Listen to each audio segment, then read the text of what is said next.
mata dan oral cavity. Saya tahu kita dokter penyakit dalam, dua hal ini jarang banget kita PF, benar nggak? Suruh buka mulut pasien itu suka males. Ngeliatin mata pakai senter, berapa yang bawa senter kalau PF? Ada center HP. Tahu nggak HP itu berapa kencang? Yang dari samping sih. Jadi saya rasa penting nih untuk lihat dua organ ini, karena pintu masuknya juga dari sini. Dan kita mungkin dikonsultan, dan percayalah, misdiagnosis itu banyak karena kalian nggak lihat ini. Oke, jadi kalau dilihat di alergi imunologi kan kita banyak kerjasama juga, kita lihat bahwa ternyata banyak kasus yang mulai banyak dikirimkan dari teman-teman di ilut dan mata, itu ternyata MRV-nya itu adalah autoimun. Jadi kita belajar dulu gimana sih sebetulnya imun sistem di mata. Jadi seperti tadi yang saya bilang, kalau kalian lihat sign udah mulai ada di belakang kepala tuh, ini patofisiologinya seperti apa yang akan saya kerjakan, dan itu semua sign, gak cuma di autoimun ya. Fever, ini patofisiologinya fevernya dari mana? Bacterial infection kah? Viral infection kah? Bla bla bla. Jadi harus ngerti dulu gimana sih sebetulnya. Nah, jadi kita harus memahami imun sistem di mata itu seperti apa. Kemudian patofisiologinya kalau terjadi autoimun, inflammation di mata itu kayak apa. Terus akhirnya nanti kita lihat gejalanya seperti apa, kemudian kita mulai curiga autoimun atau enggak. Jadi learning objektif terakhir untuk hari ini kita akan belajar soal ini. Nah, mata itu dikenal sebagai immune privilege immune symptoms. Oke. Jadi ini adalah organ mata. Kita sebut immune privilege karena seharusnya inflammation tidak mudah untuk terjadi di sini. Ada 3 immune privilege di kita: mata, otak. Jadi ada sawar darah otak, ya. Lalu kemudian di tulang belakang. Jadi inflammation itu seharusnya tidak mudah terjadi di situ. Tubuh kita itu akan setiap hari di dalam status alert. Ada patofisio atau patogen, ada sesuatu yang tidak baik bagi tubuh, itu pasti akan dilawan. Anda nggak menyadari, tapi it happen all day, terjadi setiap hari. Tapi organ-organ 3 ini nggak boleh terjadi inflamasi secara mudah. Kan bisa dibayangin kalau sampai ada inflamasi itu apa sih tujuan akhirnya? Recovery sih sebetulnya, nanti ada apoptosis, akan ada recovery sel. Tapi kalau ini terjadi pas, dan selalu ditandai dengan tanda-tanda radang. Kalau ini terjadi kita bisa bayangin 3 organ itu. Okay? Nah, ini adalah jadi mata itu dikenal sebagai immune privilege. Ada banyak bagian. Kita mengulang sedikit. Jadi dia ada kornea, ini avaskular, ya, pelindung utama supaya nggak masuk ke dalam. Terus kemudiannya ada trabekular di sininya, ini ada lensa, di sini di belakang juga ada saraf, ada retina dan sebagainya, ya. Nah, di sini ini nggak boleh sering-sering terjadi inflamasi. Jadi di sini itu harus melindungi itu secara organ, ya, secara organ itu seperti itu. Tapi juga ada yang namanya trabecular meshwork. Jadi di sini tadi kan avaskular, artinya pembuluh darah nggak mudah untuk masuk ke situ, kan. Terus nah, kotoran itu harusnya masuk lewat sini, trabecular meshwork ini. Ini penting karena di sini kalau yang masuk di sini responnya akan berbeda dengan kalau dia langsung merobos kornea. Makanya kornea ini kalau ada luka, ada apa, infeksi masuk, responnya akan galak. Tapi kalau masuk lewat ini, yang berbeda adalah kita lihat ada pembentukan yang disebut sebagai T regulator cell. Ya, jadi ada pelepasan interleukin 10 antikoagulan, kemudian menjadi T cell CD25, CD4 positif. Jadi akan ada keseimbangan antara reaktif T cell, efektor T cell yang nanti akan mencetuskan stimulasi, akan mencetuskan inflammation. Jadi ada CD8 aktif, MSL aktif dan sebagainya. Yang kemudian ini harus diseimbangkan dengan pembentukan T regulator yang akan mengeluarkan interleukin 10 anti-inflammation. Jadi selalu ada balance antara inflammation sama anti-inflammation. Jadi penting untuk keluar di sini sehingga tidak akan terjadi inflamasi yang berkepanjangan di ruangan ini. Oke? Nah, jadi ini ya, jadi anterior chamber masuk di trabecular mesh. Dia akan ditangkap oleh seperti biasa APC. Di sini ada dendritic cell. Ocular apapun protein antigen itu akan dipresentasikan seperti biasa juga ke limfonoid terdekat dan sebagainya. Yang kemudian diferensiasi dari T cell ketika diperkenalkan itu menjadi 2. Either dia efektor T cell baik itu CD4 maupun CD8, tapi dia juga akan menjadi positif. Jadi inilah yang kemudian mengatur keseimbangan di dalam mata. Jadi ini kita lihat ya, di sini ada inhibition dari T cell proliferator atau efektor, itu kerjaan dari beberapa organ di sini. Ada retinal epithelial, ada TGF-beta dilepaskan oleh T regulator tadi, ya. Jadi ini adalah hal-hal yang akan menjaga keseimbangan inflamasi yang berlebihan di dalam mata. Letaknya ada di organ-organ mata. Jadi itu intinya. Ya, tadi anterior chamber di GF beta. Corneal endothelium itu akan punya MHC presentation yang rendah. Anda tahu kan kalau sesuatu dilepas oleh MHC kelas 1 dipresentasikan maka akan ditanggapi oleh CD8. Jadi dia memang udah di-set secara struktur anatomi untuk memaparkan MHC itu little or no atau low ya. Di lens, di retina dia low MHC kelas 1. Itu nggak mudah sebetulnya untuk mempresentasikan petogen juga. Kalau dia tadi untuk ke mata, jadi ini yang menjaga supaya inflammation itu nggak berlebihan. Nah, defense mekanismenya, jadi tadi defense mekanisme kalau terjadi, jadi kalau masuk dia akan ditangkap seperti biasa, ada antigen presenting cell APC, T-cell responder membentuk jadi Treg tadi, terus kemudian beberapa akan menjadi efektor T-cell tetap yang oleh Treg yang sudah diproduksi ini akan dihambat. Jadi itu defense untuk tidak terjadi suatu stimulasi inflamasi yang berlebihan.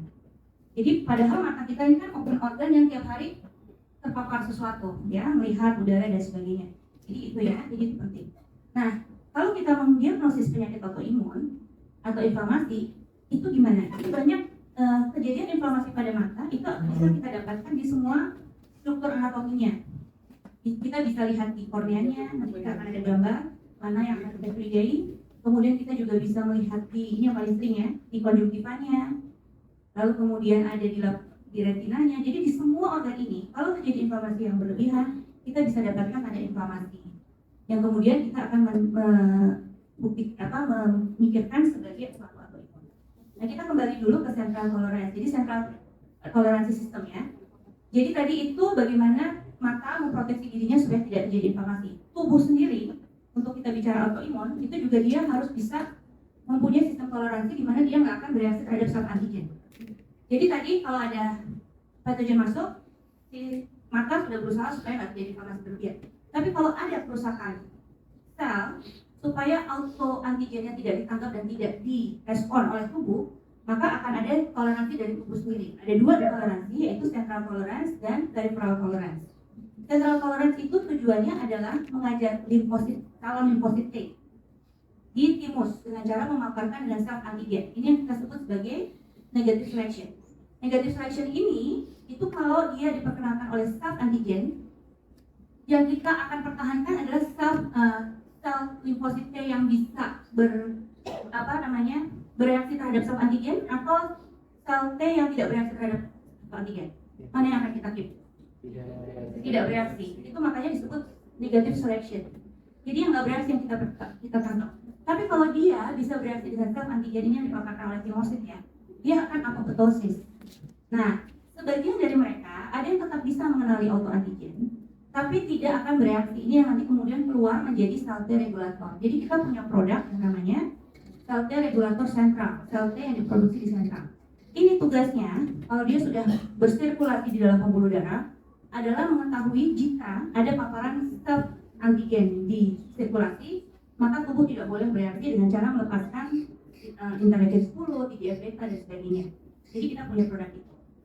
Lalu kemudian ada peripheral tolerance. Peripheral tolerance itu kalau misalnya kelepasan, itu ada barrier kedua lagi supaya kita tidak bereaksi terhadap self antigen. Itu yang kita sebut peripheral tolerance. Apa itu peripheral tolerance? Jadi kita lihat dulu bagaimana normalnya tubuh ini bereaksi terhadap patogen. Jadi normalnya ketika ada patogen yang dipresentasikan oleh MHC, maka akan ada kostimulasi yang juga dikeluarkan oleh dendritic cell. Jadi ini patogen ya, yaitu B7 yang akan ditangkap oleh reseptor yang namanya CD28. Lalu kemudian nanti akan ada interleukin juga yang dilepaskan oleh suatu MPC ini. Tiga ini, B7, TCR, MHC, dan kemudian nanti ada interleukin yang dilepaskan. Itulah yang kemudian akan menentukan nasib dari sel T naif ini akan menjadi efektor T-cell yang mana. Apakah akan jadi TH1, TH2, T regulator dan T regulator nggak kalau kita ngomong patogen. TH17 itu adalah ditentukan oleh tiga kostimulasi. Jadi ketika yang dipaparkan ini bukan patogen tapi self antigen, boleh nggak jadi efektor T-cell? Nggak boleh. Gimana caranya? Si APC sendiri tidak akan mengeluarkan B7. Jadi kostimulasinya nggak ada. Ini disebut anergi. Ya, jadi kalau suatu antigen presenting cell dia mempresentasikan APC oleh siapa? Oleh self antigen oleh siapa nih MHC-nya kalau self antigen? MHC kelas 1. Jadi Anda mengerti kan bahwa di mata tadi MHC kelas 1-nya rendah. Akan dipresentasikan oleh MHC kelas 1 biasanya karena ini self antigen, APC-nya nggak akan keluarkan B7. Jadi ini kita sebut sebagai anergi. Akibatnya apa? Misalnya nggak tanggap, nggak akan jadi efektor T-cell. Terus kemudian tadi kan ada T-regulator yang produksi di sentral. Nah dia middle. Ketika dia melihat, oh ini ada self antigen yang dipaparkan oleh suatu dendrit T-cell, maka dia akan melepaskan interleukin 10. Kemudian dia akan melepaskan TGF beta yang dia akan menghambat supaya ini tidak terjadi efektor T-cell. Lalu kemudian ada juga delesi. Jadi begitu auto self antigen yang dipaparkan oleh APC, si T-cell ini akan melepaskan yang namanya fast ligand atau ligand. Ya, jadi ini yang kemudian akan merangsang suatu autophagy. Jadi tubuh bagus sekali sebetulnya dalam menjaga supaya kita tuh tidak bereaksi terhadap antigen diri kita sendiri, yaitu dengan central maupun peripheral tolerance. Nah di mata tadi sudah ada tuh caranya kenapa dia disebut prevalence site ya. Jadi tadi ada blood central barrier, trabecular mass, kemudian ada local inhibition dari TGF beta yang dilepaskan T-cell, kemudian T-cell sendiri juga terbentuk di situ melalui mekanisme yang tadi kalau patogennya atau antigen itu dipaparkan. Nah, tadi central tolerance juga sudah ada yang kita belajar tadi di tubuh. Jadi secara natural tubuh itu sudah punya alat supaya tidak mudah terjadi proses inflamasi atau autoimmunity di mata sebetulnya.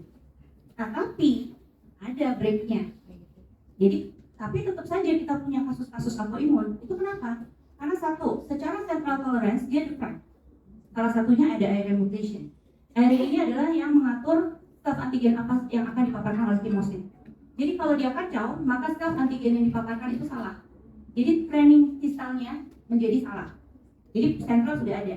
Kemudian ada kerusakan pada mata. Jadi tadi normal harus masuk lewat trabecular mass. Tapi kalau kemudian ada infeksi dan sebagainya, dia masuknya tidak lewat situ, maka akan terbentuk T-cell autoreaktif yang banyak instead of T-reg. Keseimbangan itu tidak terjadi. Pelepasan self antigen juga akan menjadi meningkat. Dan ini tidak dibarengi dengan kemampuan toleransi kita yang bagus baik sentral maupun peripheral, maka akan terjadi suatu autoimun damage.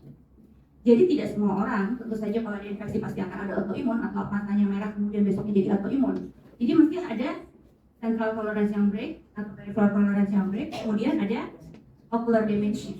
Nah kalau kita bicara ocular damage, kita bisa bicara dari trauma sampai infeksi. Ya, jadi induced by infection.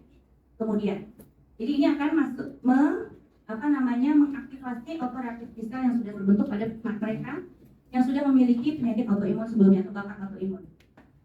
Kemudian ada mikrobial komponen yang kita bilang mimikri ya, seperti self antigen.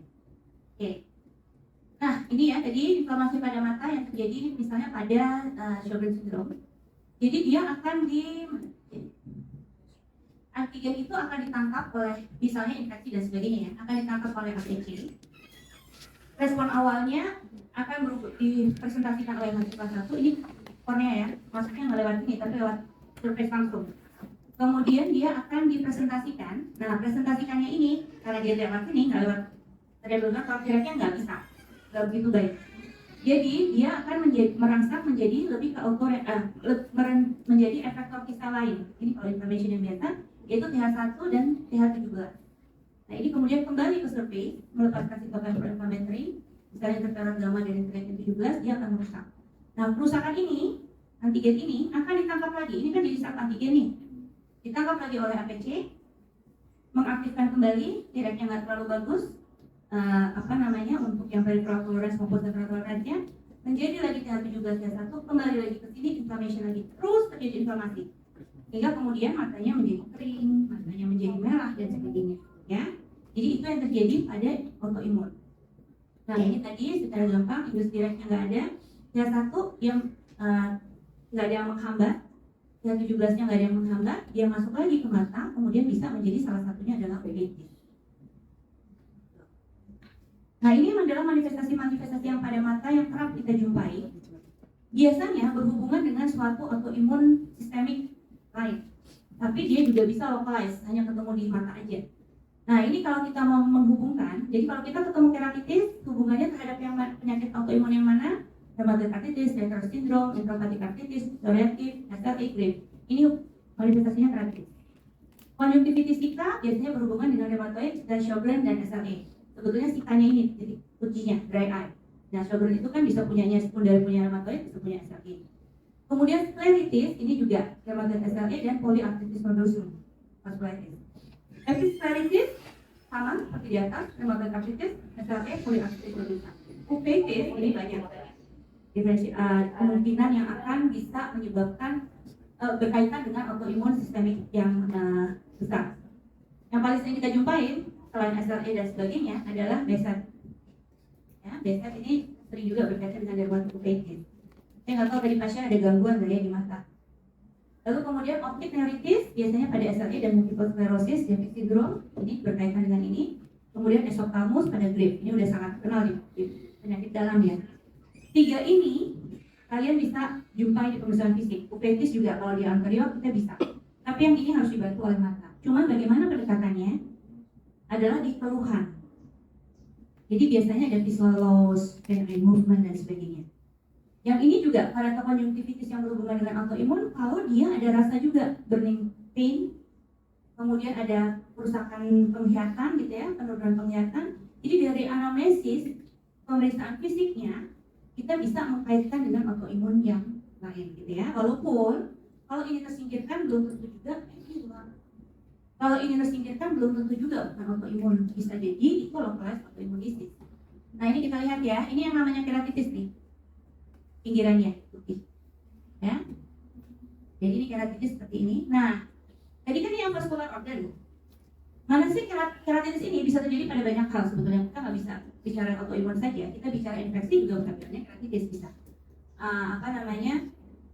Yang paling sering kita curigai bahwa ini keratitisnya punya autoimun itu adalah peripheral ulcerative keratitis. Jadi kita lihat ini keratitis ya. Nah ini nih batasnya irregular di samping. Jadi istilahnya peripheral pinggir, ulcerative ada ulcer, keratitis. Kenapa sih kok ini dikaitin dengan autoimun? Kira-kira kenapa? Secara patofisiologi. Karena tadi kan harusnya ke vaskular. Yang banyak vaskularnya berarti ya pinggir. Jadi artinya complement activity, TH17 activity dan sebagainya itu masuk ke pembuluh darah. Maka yang kena pertama kali yang pinggir. Kalau nggak di atasnya ya bisa sampai ke tengah. Tapi artinya ini yang kita curigain paling sering nih berkaitan dengan autoimun. Kalau ada peripheral ulcerative keratitis. Makanya kalau ada PUK, mata akan kirim. Karena mungkin tidak hanya masalah mata aja, ada sesuatu yang lain. Lalu kemudian ada keratokonjungtivitis Zika. Jadi Anda juga harus bisa melihat nih, mata yang kering sama yang enggak. Bisa ya dilihat, ini kan moist ya, basah. Ini kan dull, saya bilang ke pasien gitu. Kesannya kering kan? Nah ini Zikanya, di sini dry eye-nya. Terus kemudian ada keratokonjungtivitis. Ada konjungtivitis, ada keratitis. Ini jelek banget ya kalau ketemu. Kadang-kadang kita ketemunya cuma di Zikanya doang, dry eye, atau kita ketemu konjungtivitisnya aja. Ya, tapi lihat konjungtivitis dengan mata kering, curigain bahwa ini adalah Sjogren. Kemudian ada skleritis, konjungtivitisnya merah. Kalau dia dari jauh sama aja sih dok, merah semua. Jadi kalau kalian kirim ke saya jangan bilang apa tuh kalau kata merah? Konjungtivitis positif. Saya perlu tahu konjungtivitisnya perifer, ada keratitisnya atau enggak, seluruh atau enggak, atau episcleritis nih dari pinggir doang. Kalau dari pinggir, ini Anda harus buat pasien melirik dulu. Anda nggak bisa lihat kalau kayak begini, ini harus melirik supaya kita lihat, oh ada episcleritis. Ya, jadi nggak cuma bilang mata merah positif. Buat saya mata merah positif itu bisa banyak gitu ya. Jadi manifestasinya kan seperti itu. Nah kemudian uveitis, jadi merah lagi matanya, nggak salah juga. Tapi tadi kalau uveitis ada rasa nyeri yang sangat, ya, dan penghilangan penurunan visual.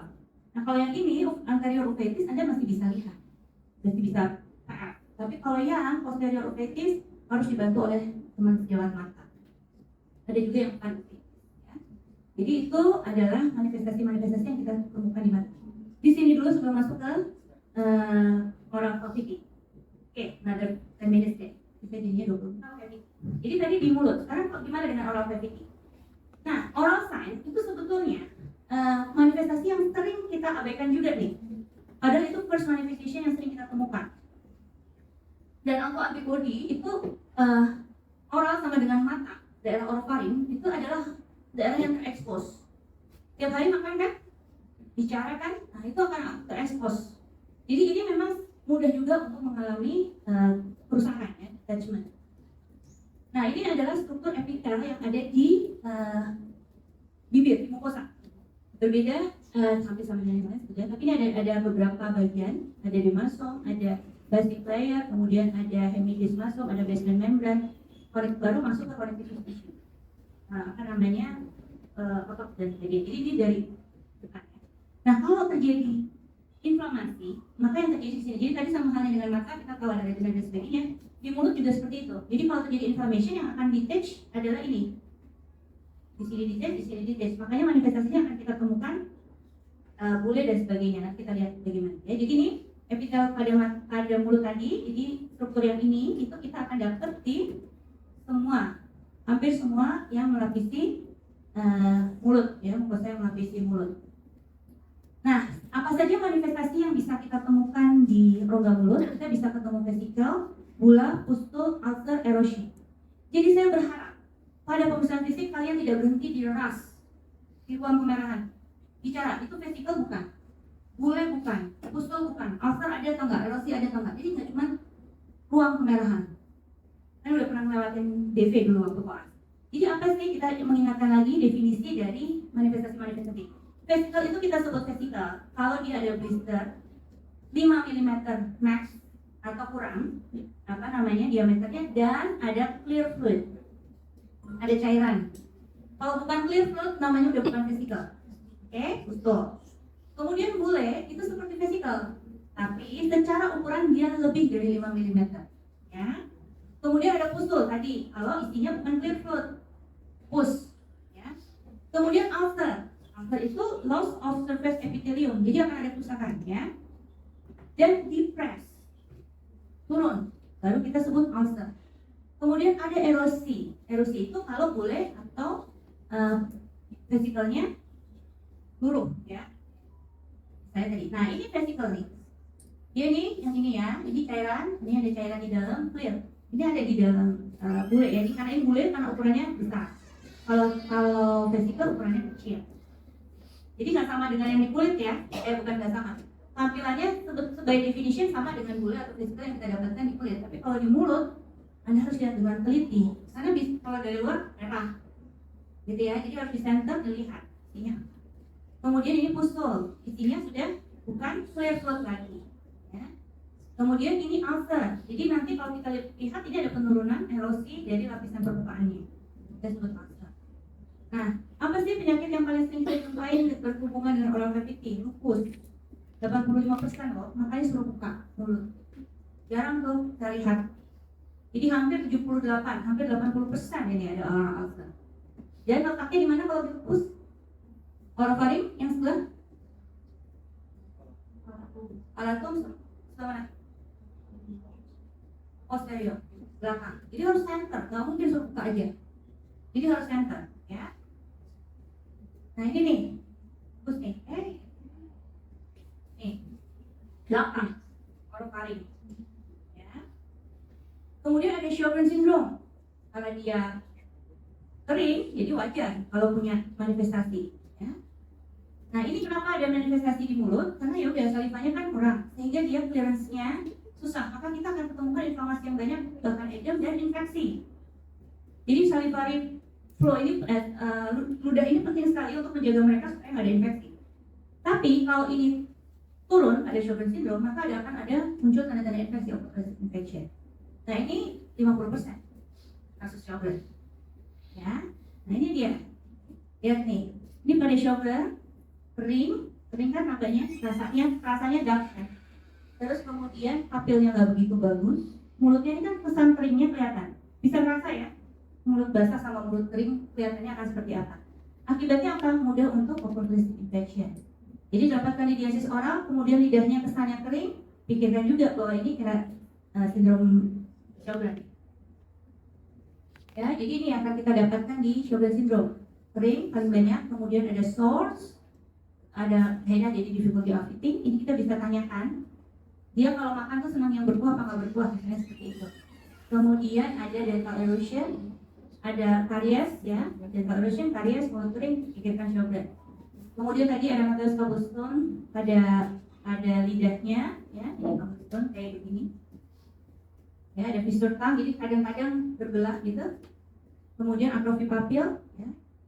Kalau ada infeksi maka bisa ada tanda-tanda infeksi. Lalu kemudian ini BSAT itu juga sering kita temukan oral cavity manifestation. Kenapa terjadi? Kalau BSAT itu kita nggak dapat autoantibody. BSAT itu hipersensitif tipe 4. Jadi kalau pemeriksaannya adalah anak, kita nggak dapat.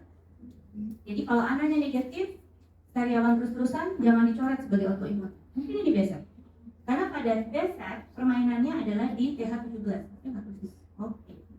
Jadi di TH17 ini akan menyebabkan kerusakan. Jadi modelnya adalah oral lesionnya adalah seperti ini. Ya, jadi ada lesi sariawan stomatitis yang lebar, erosi lebar. Ya. Nah ini juga pemphigus vulgaris. Ini biasanya teman-teman dari DV ya. Tapi sering-sering beberapa kasus masuk penyakit dalam. Persoalannya dengan pemphigus ini kerusakannya ada di tadi kan kita ingat struktur normalnya. Jadi ada kerusakan di sini. Dilapiskan di sposumnya. Jadi kalau ada kerusakan di sini, inflamasi di sini, akibatnya maka akan terjadi erosi. Ya, make sense kan sekarang? Oh jadi erosi luas, apa nih? Mungkin autoimun. Ya, jadi ada kerusakan di situ, jadi ada erosi. Ini normalnya seperti ini, jadi rusak ini. Nah erosi lah. Erosi lapisan atas mudah untuk lepas, ya. Atau ada bulos, ada cairan. Ini kita dapat. Nah, ini 50% case ada dengan pemphigus.